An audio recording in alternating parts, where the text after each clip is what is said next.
আসসালামু আলাইকুম এভরিওয়ান। আল্লাহর নামে আমাদের জার্নি শুরু করলাম। জানি না কতটুকু রাস্তা কাভার আপ করতে পারবো, তারপর আল্লাহ যদি চান, আল্লাহ যদি সহায় হন, ইনশাল্লাহ পুরোটা কাভার করার চেষ্টা করবো আল্লাহ ভরসা। সবাই দোয়া করবেন যেন সেফলি আমরা আমাদের ডেস্টিনেশনে পৌঁছাতে পারি, দেন আবার সেফলি বাসায় ব্যাক করতে পারি, আর যেন সুস্থ থাকি। সাথে আমার ওয়াইফ আছে, আল্লাহ যেন আমাদের দুজনকে সেফ রাখেন। তো আমরা যাচ্ছি আল্লাহর নাম নিয়ে, আল্লাহর রহমতে ইনশাল্লাহ সাজেক ভ্যালিতে বাইকে করে। এটাই আমার সাজেকে প্রথম জার্নি, আর প্রথম জার্নিতেই আমি আমার ওয়াইফকে নিয়ে যাচ্ছি। আল্লাহ সহায়, ইনশাল্লাহ আল্লাহ সেফ করবেন, সেফ রাখবেন ইনশাআল্লাহ। যেহেতু এখনো অন্ধকার, আলো হয় নাই, তো আমি এই অন্ধকার রাস্তার ভিডিওগুলো না করি, আমরা আলো ফুটলে দেন ভিডিও করবো ইনশাআল্লাহ।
ক্যামেরায় কতটুকু বোঝা যাচ্ছে জানি না, কিন্তু কুয়াশা অনেক, কিচ্ছু দেখা যায় না, কিচ্ছু দেখা যায় না।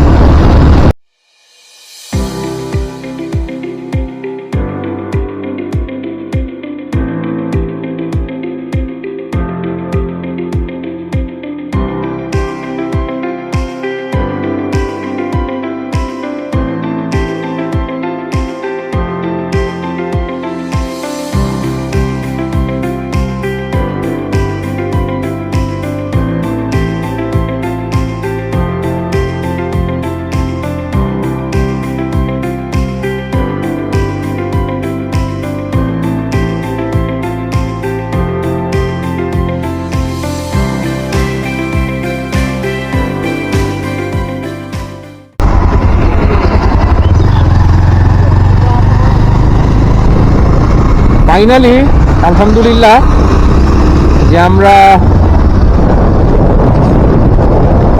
বারায়ারহাটের গলির ভিতরে ঢুকে গেলাম, বারায়ারহাটের রোডে ঢুকলাম। জানি না এই রোডের অবস্থা এখন কেমন, আল্লাহ ভরসা। এখন আমরা সময় মতো আমাদের স্পটটা ধরতে পারলে চলে।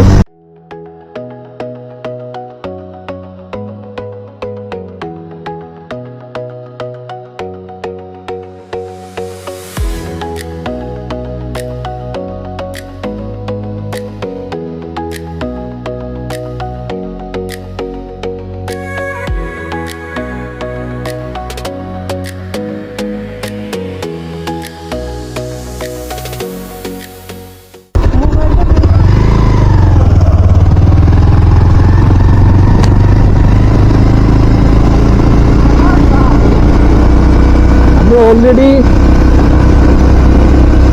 উপরের দিকে উঠতেছি। পাহাড়ি রাস্তা অলরেডি এখান থেকে শুরু, কিন্তু রাস্তার অবস্থা খুবই জঘন্য, খুবই জঘন্য। শুরুর দিকে কিছুটা ভালো পাইলাম, ভাবলাম যে হয়তো রাস্তা ঠিক করতেছে, অনেকটা ঠিক করে ফেলছে, কিন্তু রাস্তার অবস্থা একেবারে মানে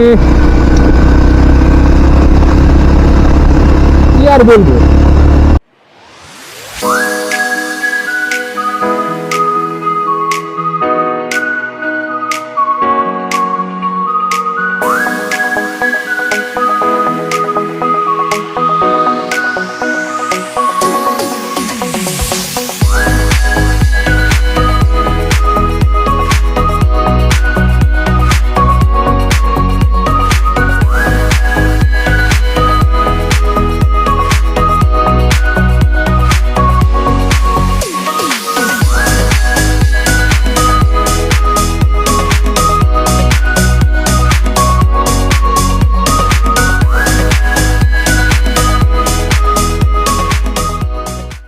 আল্লাহ,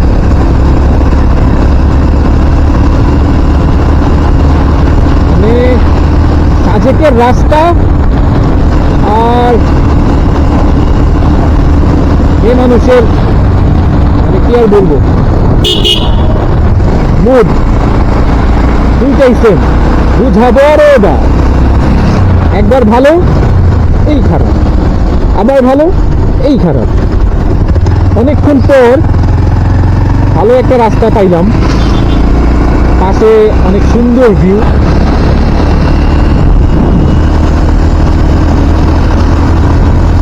তবে রাস্তার অবস্থা খুবই খারাপ, খুবই খারাপ। জানি না এটা কত দিনে ঠিক হবে বা ঠিক হওয়ার পসিবিলিটি কতটুকু। দেখেন অবস্থা, একটু ভালো রাস্তা পাইলাম, এই যে এখন আবার জঘন্য। পুরাটা রাস্তা আপনার এরকমই জঘন্য। ইভেন দ্যাট এরকম কি, এর চেয়েও খারাপ।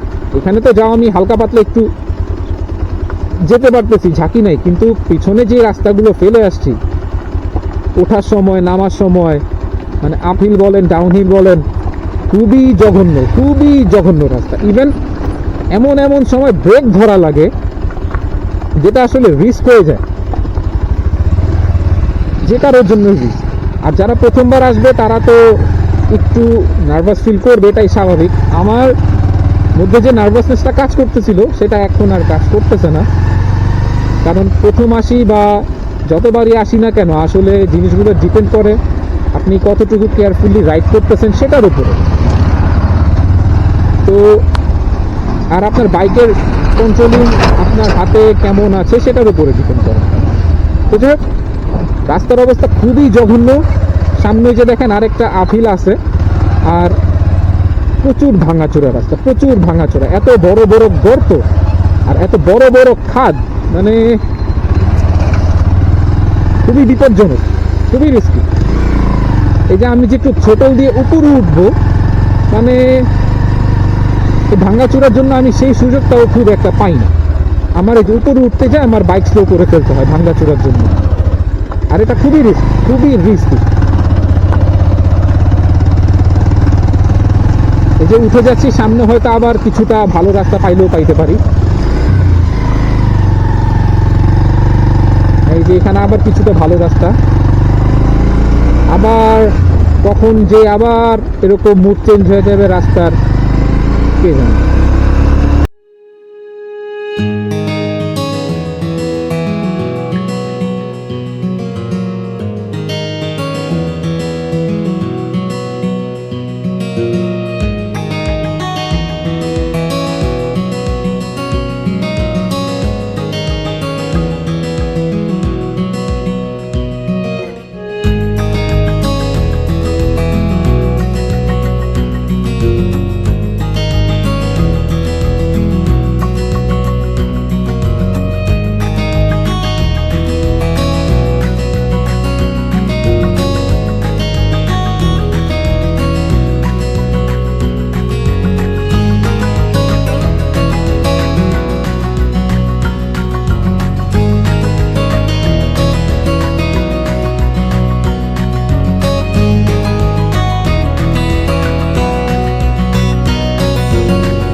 ভাবলাম একবারে আর্মি স্পটে যে মানে আর্মি স্পটটা পার হয়ে এরপর আবার ভিডিওটা অন করবো, শটটা নিব।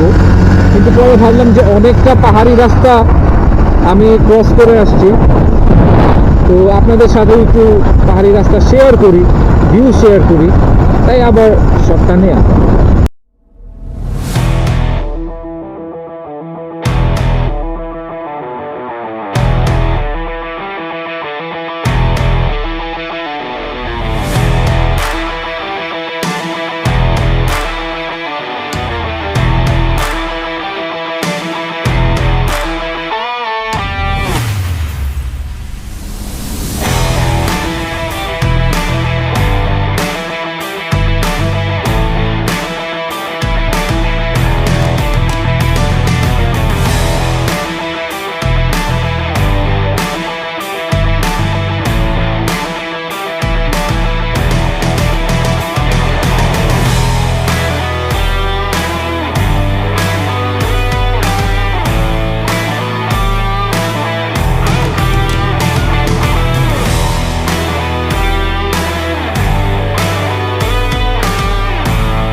আস্তে আস্তে চলে আসলাম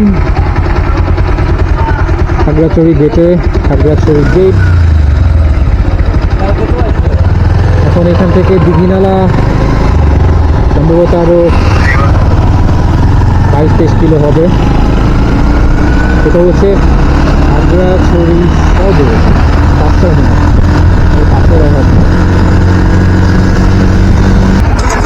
দাদা। ও দাদা, সাজেক যাবো কোন দিক দিয়ে? রোড দিয়ে? ধন্যবাদ। তো বললো এখান থেকে নাকি ডান দিক দিয়ে আর কি সাজেক যেতে হয়, তো দেখা যাক।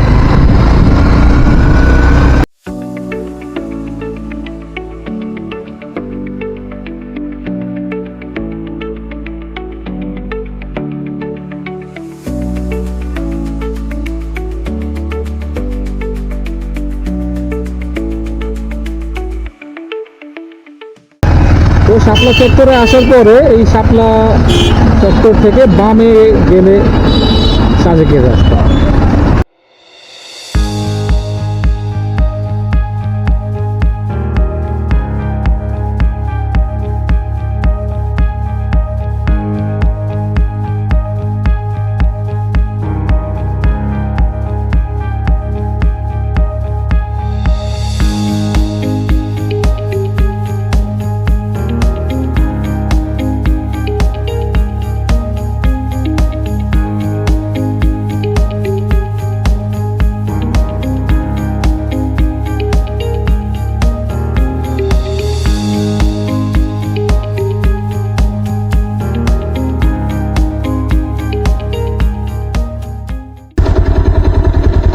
ফাইনালি আমরা দীঘিনালায় ঢুকতে যাচ্ছি, আমাদেরকে স্বাগতম জানালো।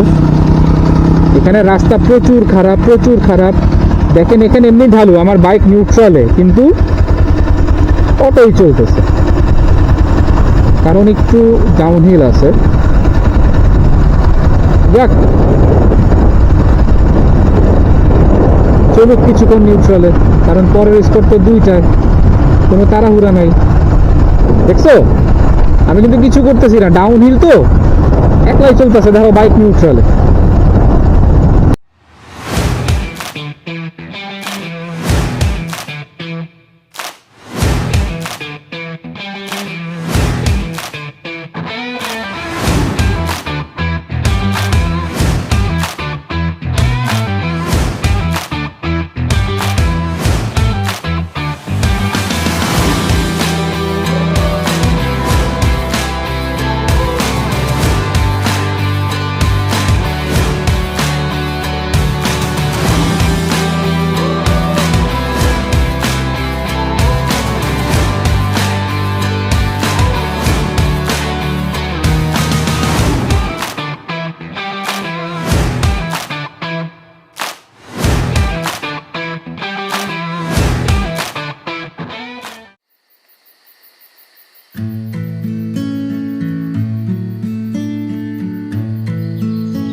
অপেক্ষা করার পর ফাইনালি আর্মি স্কট ছাড়লো। যেটা ছাড়ার কথা ছিল 2টায়, সেটা ছাড়লো পৌনে 3টায়। যাক, আলহামদুলিল্লাহ ছাড়ছে, এটাই অনেক। তো আল্লাহর নাম নিয়ে রওনা দিলাম, দেখি কতক্ষণে পৌঁছাই। সামনে হচ্ছে পুলিশের গাড়ি, পেছনে হচ্ছে আমরা সব, মানে যারা বাইকে আসছি বাইকার, যারা অটোতে আসছে মানে সিএনজিতে আসছে সিএনজিতে, আর চাঁদের গাড়ি, আর যাদের নিজস্ব গাড়ি আছে তারা, আর সবশেষে আছে সেনাবাহিনী। সাজেকে আসলে এই মানে যেই প্রোটোকলের মধ্যে দিয়ে যেতে হয় পুলিশের আর সেনাবাহিনীর, নিজেদেরকে আসলে তখন একই মনে হয়। এরকম প্রোটোকল যদি বাংলাদেশের সব জায়গায় দিত।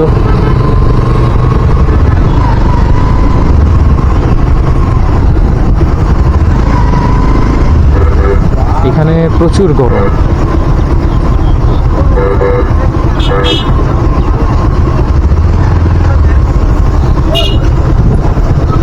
চাইলেও আমরা তাদেরকে ওভারটেক করতে পারবো না, কারণ তাদের পেছনে পেছনে আমাদের যেতে হবে। আমরা মানে বাইকাররা বা অন্যান্য গাড়ি যারাই আছে তারা কেউ আসলে পুলিশের ওই গাড়িতে ওভারটেক করে যেতে পারবে না, যাওয়ার অনুমতি নাই।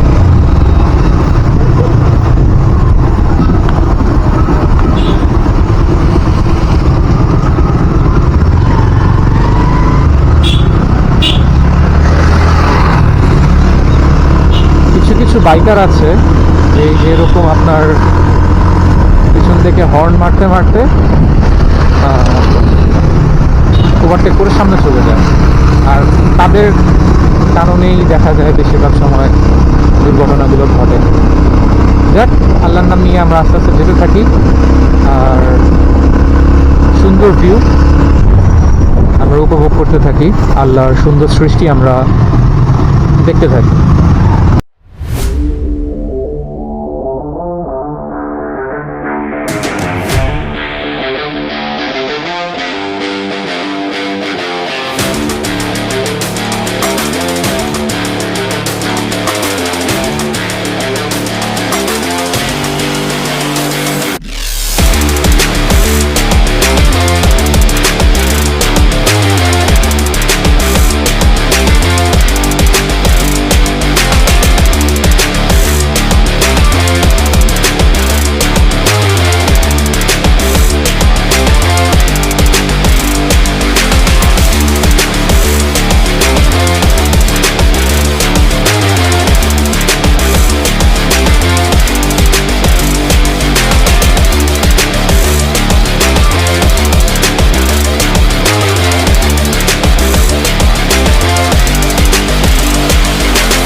সাজেকের লাস্টের 5 কিলো আসলে একটু বেশিই উঁচু, মানে এত আপহিল যে আপনি বাইকে আসলে 1 নম্বর গিয়ার ছাড়া উপরে উঠতে পারবেন না। যারা 2 নম্বর গিয়ারে উপরে ওঠা ট্রাই করবেন তাদের সবারই পড়ে যাওয়ার সম্ভাবনাটা বেশি থাকবে। তাই যারা আপনারা বাইকে আসবেন তারা অবশ্যই লাস্টের 5 কিলো 1 নম্বর গিয়ার দিয়ে ওঠা ট্রাই করবেন। আলহামদুলিল্লাহ আমরা সাজেকে চলে আসছি। এখন আমরা যাব যে আমাদের হোটেল খুঁজবো আর ফ্রেশ হয়ে বের হয়ে যাব, কারণ যেহেতু আগামীকালকেই আমরা আবার ব্যাক করব। সো আজকের মধ্যে আমরা কংলাক পাহাড় আর হেলিপ্যাড এই 2টা স্পট কভার আপ করা ট্রাই করবো ইনশাল্লাহ। মেঘলা আকাশ, আমাদের তো হচ্ছে মেঘালয় রিসোর্ট, বুঝছো? এখন আমাদের রিসোর্টটা খুঁজতে হবে, যে আসলে আমাদের রিসোর্টটা কোথায়। তো আমরা তো চলে আসলাম, সবাইকে অনেক অনেক ধন্যবাদ। ইনশাল্লাহ যাওয়ার সময় বা এখানে থাকা অবস্থায় আরও কিছু শেয়ার করব। তো এখন হচ্ছে আমাদের হোটেল খোঁজার পালা, আমরা হোটেল খুঁজি। আমরা উঠেছি মেঘালয় রিসোর্টে। রুমটা বেশ সুন্দর, একটা প্রাইভেট ব্যালকনি সহ 2-3টা টুল আছে, একটা দোলনা আছে যেখানে বসে আমরা আসলে একটা কোয়ালিটি টাইম স্পেন্ড করতে পারবো আর সুন্দর একটা ভিউ উপভোগ করতে পারবো। সুবাহান আল্লাহ, আল্লাহর কি সুন্দর সৃষ্টি। আর আমরা যে রুমটিতে উঠেছি সেই রুমটির ভাড়া পার নাইট 3,000 টাকা করে পড়বে।